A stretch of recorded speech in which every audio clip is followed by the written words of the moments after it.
A organização criminosa investigada pela Operação Ouro de Ofir pode ter lesado até 25 mil pessoas em todo o país. A quadrilha prometia rendimento milionário para quem investisse em uma falsa mina de ouro. Os criminosos afirmavam que a mina havia sido explorada na época do Império, no estado da Bahia. A operação foi deflagrada nesta terça-feira. Os membros da organização prometiam para as vítimas participação nos lucros da suposta venda do metal precioso para a Europa e Estados Unidos. Quem acreditou na história investiu pelo menos R$1.000 na esperança de ganhar R$1 milhão. O delegado da Polícia Federal, Cléo Mazzotti, deu os detalhes de como o grupo agia. Existia era vendida a ideia de que havia uma mina que foi explorada na época do Império e o ouro que foi vendido na Europa ou nos Estados Unidos, ele tinha uma comissão pela revenda que pertencia a uma família aqui de Campo Grande. Essa comissão era de trilhões de dólares e após um processo na Corte Internacional ele estaria sendo repatriado para o Brasil. 60% desse valor, segundo uma corte internacional, ficaria para a família e 40% seria repassado para terceiros. E aí, com base nessa história, eles angariavam pessoas dizendo que era para ajudar no custo operacional do negócio, pagar R$1.000, R$2.000, algumas cotas e receber um valor milionário. Então você pagava R$1.000 e recebia R$1 milhão pela sua participação. Utilizava-se processos neurolinguísticos, motes religiosos, para que essas pessoas acabassem acreditando que eram até merecedoras desses valores. E aí era perpetrado o golpe. Então as pessoas acabavam investindo bastante dinheiro, em alguns casos 20, 30 mil reais, na esperança de receber valores astronômicos posteriormente. Existia um outro golpe nessa mesma modalidade, só que daí com uma recuperação de uma letra do Tesouro Nacional antiga. Doutor, explica de novo essa questão da neurolinguística nos grupos de WhatsApp, como é que eles faziam para tentar burlar o sentimento das pessoas? Nos grupos de WhatsApp se notava que havia frases de efeito, como esse dinheiro é uma bênção, vocês merecem ser milionários, vocês merecem esse dinheiro, e sempre numa situação de que na sequência esse dinheiro ia sair nos próximos dias, ia sair na semana que vem, e quando chegava próximo da data, o Banco Central aconteceu tal coisa, a Comissão de Valores Imobiliários aconteceu tal coisa, uma semana que vem sai, e sempre com aquela situação, se você comprar mais uma cota agora, está acabando. Então tem todo um processo científico de neurolinguística em cima disso, para que a pessoa acredite, não saia e a pessoa se emaranhe naquela rede, e daí daqui a pouco ela botou dinheiro e ela começa a se obrigar a acreditar, e daí nunca sai desse círculo vicioso, começa a dar mais e mais dinheiro, sempre na esperança de que vai ganhar aquela quantia milionária que não tem lastro. Doutor, explica pra gente agora, nessa questão dentro da neurolinguística, esses títulos que eles também utilizavam, de juiz arbitral, de cônsul, para enriquecer ainda mais a personalidade para aplicar o golpe. Isso, a história inventada ela não era simples, né? Então achamos uma carteira de juiz arbitral, quando na verdade o juiz arbitral ele é um juiz simples, juiz civil que auxilia a justiça. Também existia o título de cônsul de países africanos, e o cônsul ele é uma representação comercial, pode não ser um cônsul de carreira. Então eles conseguiam esses títulos para fomentar. Também utilizavam nomes complexos nos contratos, e os contratos eram complexos, usavam muito estrangeirismo, muito termo difícil, exatamente para dar um ar de legalidade, para que se enganassem os indivíduos e que para aquilo ali parecesse uma coisa complexa, mas verídica. Você falou em 25 mil pessoas, né, ao longo dos anos aí, muitos anos, fazendo pacotes, aportes. Você tem ideia da movimentação que esse grupo conseguiu amealhar aí durante esse tempo todo? A movimentação foi milionária, são milhares de pessoas em todo o país que acabaram sendo cooptadas para investir dinheiro nessa instituição financeira clandestina. Não temos ainda uma ideia tão clara do montante. São muitos milhões, mas agora os documentos apreendidos, nós entendemos que conseguimos muitos documentos e agora entendemos que muitas pessoas também vão procurar os meios de nos comunicar o golpe que sofreram, e aí nós vamos ter uma ideia mais clara do quanto. Doutor, em relação à organização desses crimes, né? O senhor mencionou que tinha os paymasters e tinham outras categorias. Nessa próxima investigação, vocês pretendem investigar essas outras categorias? De que forma elas atuavam?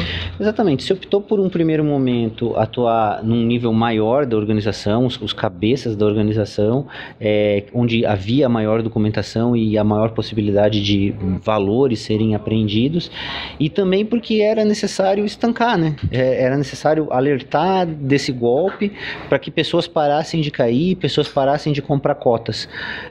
Agora, num segundo momento, vai se investigar outros participantes em menor escalão, e também verificar a culpabilidade, se realmente as pessoas sabiam que estavam no esquema ou simplesmente acreditavam, e o número de vítimas. Você falou de existir aí talvez um batalhão de corretores pelo Brasil, aliciando essas pessoas, oferecendo essa proposta com base em contratos. Como funcionava os pacotes e como funcionavam esses corretores que trabalhavam para esse grupo? Esses corretores, eles eram cooptados, em alguns casos sabiam da falsidade do esquema, em outros poderiam até não saber, poderiam até acreditar no esquema criminoso. Eles angariavam um grupo de indivíduos, sempre nesse mote de que eram as últimas cotas, que o dinheiro já estaria sendo recebido, formavam grupos de WhatsApp e ficavam sendo alimentados e fomentando essa ideia falsa de que o valor iria sair, de que já estava tudo certo, de que os valores já seriam repatriados, para que os indivíduos recebessem esses valores. Era um negócio jurídico sem um menor amparo legal. Doutor, com relação, mesmo após a operação da PF, eles ainda continuaram a usar esse grupo para, de certa forma, continuar com o crime?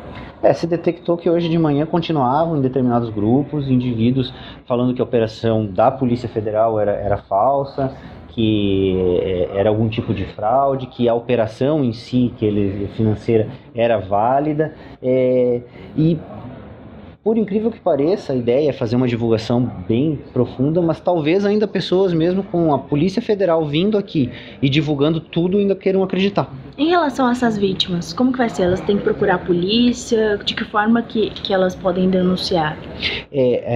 A Polícia Federal vai divulgar um e-mail com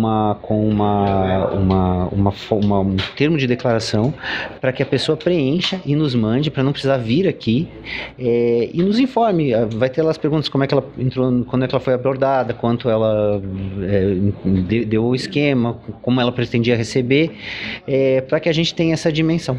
Só para a gente entender e finalizar, doutor, essas pessoas que investiam, talvez durante anos, nunca elas tiveram um retorno mínimo que seja para poder esconder? Elas nunca tiveram nenhum benefício financeiro com isso?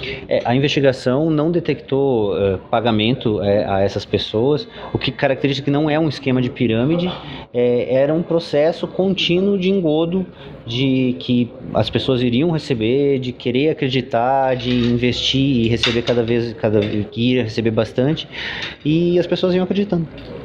A gente está falando de quanto prazo, mais ou menos quanto tempo, doutor? Você falou que os golpistas vinham aprimorando o golpe. As primeiras indicativos que a gente teve desse golpe fazem 10 anos. A gente entende que nos últimos 10 anos eles foram aprimorando esse golpe, né? Até a gente conseguir detectar agora, porque assim, e não é algo fácil de detectar, né? Para você conseguir detectar que é um golpe, as provas, comprovar, é um processo bem complexo. Henri Tamashiro, delegado adjunto da Receita Federal, explicou os crimes financeiros cometidos pela organização. Para confirmar esse sistema, né, de captação de dinheiro das pessoas, foi feita essa análise pelo nosso setor de investigação do patrimônio desde 2012, das declarações, de outras informações que a gente pode cruzar. Não vou poder falar especificamente, nominar as pessoas, mas de forma genérica eu posso comentar. Então, em geral, eram pessoas que declaravam, né, baixíssimos rendimentos em 2012, 2013, e com o passar do tempo, eles começaram a declarar bens e ter movimentações e ter rendimentos e declarar rendimentos. E conforme o sistema foi evoluindo. né?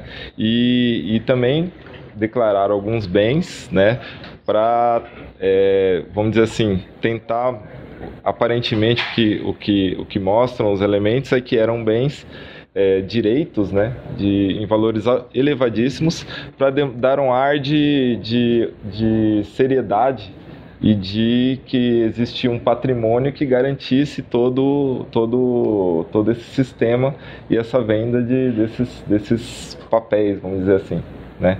Então, só que o que nós acreditamos é que eram informações inverídicas e que eram exatamente para essa finalidade.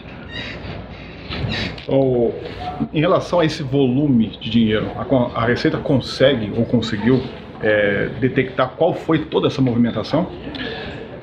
Então, como existe uma movimentação que passa fora também do sistema financeiro, né, existem coisas que circulam em dinheiro, então a gente não consegue precisar todo esse volume. O que a gente observou é que ano após ano o volume foi aumentando significativamente, né? Alguma referência de valor? Vamos dizer, nos últimos anos passava da casa de milhões, né? E inicialmente eram valores baixos.